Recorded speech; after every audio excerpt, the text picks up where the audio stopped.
So, Dr. Kimmy Cushman, you are a campaigner and scientific advisor for the Plant-Based Treaty. Your PhD background is in physics.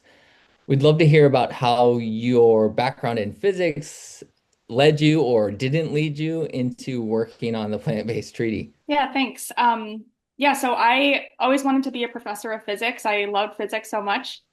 And I was able to go to Yale for my PhD. But about halfway through my PhD program, so about 3 years in, I just started learning more about the different environmental and social justice issues that we're facing and how serious these problems are, but also that, there's solutions out there and we need to implement them. And so I decided to figure out how I could finish my PhD, but figure out how to transition my career into making a real impact. I was studying dark matter, and so by definition, it doesn't really interact with us. And so I really wanted to have a more concrete role in making the world a better place. And I thought maybe I would go into something like engineering to, create more efficient solar panels or something like this. But I actually had this really pivotal moment where a theoretical physicist like myself was giving a talk, and he was a professor at MIT. He's a professor at MIT, and he actually gave a talk about the research he had done in climate change and climate change solutions from a physics perspective. And he said in his talk, among other things, using today's current technology, we could cover just 2% of the world's deserts in solar panels and provide all of our energy needs, including ground transportation. And the only reasons we're not doing it are social, political, and economic. And from that point, I realized that, we have the solutions, and this is not just with solar panels and energy, it just generally, we have solutions, but we need to work on cooperating together and implementing them. And that means educating policymakers and bringing people together around the solutions. So around the same time, I was learning about the impact of animal agriculture on the planet. It was just so amazing to see like how plant-based treaty was creating these solutions, bringing people together. And like Anita said, working on the local campaigns, but also with this global vision.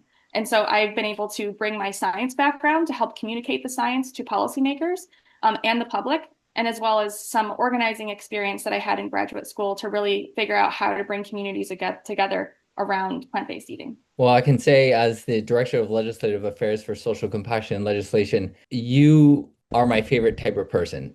Someone with a scientific background and the passion that I can bring to the Capitol and, educate the legislators that you're talking about needing educating, because they absolutely do. With that, and your scientific background, here's a question for you.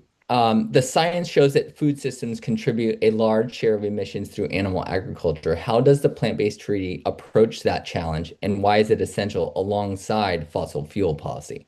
Yeah, it's totally essential to address the food system, not only because of the greenhouse gas emissions, which about 20% of greenhouse gas emissions come from animal agriculture, and shifting to plant-based diets can reduce emissions by up to 75%. But also, it's not just about the climate crisis. We're actually in a time of a multi-crisis. So scientists have determined that there's 9 planetary boundaries. So these are 9 Earth systems that interact with each other and each determine the habitability of the planet. And currently, 7 of the 9 planetary boundaries have been transgressed. So that means there's 7 independent systems, which are each individually threatening the habitability of the planet, and climate change is just one of them. Another one is biodiversity loss, and animal agriculture contributes significantly to biodiversity loss because of the way we use land. So we've spread agriculture, like destroyed natural ecosystems way more than is necessary. If we were having a plant-based food system, we would be able to actually use 75% less agricultural land. And with the plant-based treaty, we actually think about that in the positive. We flip that around and say, if we were to shift towards more plant-based food systems, we can reforest and rewild up to 75% of agricultural land, creating carbon sinks, giving land back to nature, and also bringing land back into community hands and indigenous protection. I hate to put you on the spot. You mentioned climate change and biodiversity. What are the other systems that are being stressed? Yeah, so biodiversity loss is really interconnected with climate and also land use. So they are interconnected. So the different ones are climate, biodiversity, land use, water use, biogeochemical flows, which is phosphorus and nitrogen pollution that disrupts biological systems. Novel entities, which is man-made materials that we don't know how they're going to impact the environment. So microplastics is an example of those. And then ocean acidification and stratospheric. So I actually can't remember because these are the two that are not transgressed. Another one is the ozone. And so the ozone is an example of something that it had been transgressed, but we took action at an international level, and now it's back into a safe operating space. Right. So That's a great example of how international cooperation can actually work. And then lastly, can you speak to the health and biodiversity and land restoration rationale within the treaty and behind the treaty? And how do you respond to critics who view plant-based advocacy as politically or culturally controversial? we have three core principles of plant-based treaty. The first is redirect, so redirecting resources and education to actively promote plant-based food systems. Relinquish is stopping the expansion of animal agriculture, and restore is restoring key ecosystems and reforesting the earth. So the more efficient our food system is, the more we grow plants to feed humans instead of growing plants to feed animals and then also grazing animals and using way more land. We're able to actually reforest and rewild, and that can be done at the local level and at the national level and international level. So even things like greening cities. So these are actually really popular, bringing it kind of to the other question. These can actually be really popular policies because it's really important. Something that we do is we talk about not just the environmental component, that you should do this because it's the right thing to do for the climate, but also that there's a huge health benefit of having more plant-based diets and more plant-based food systems.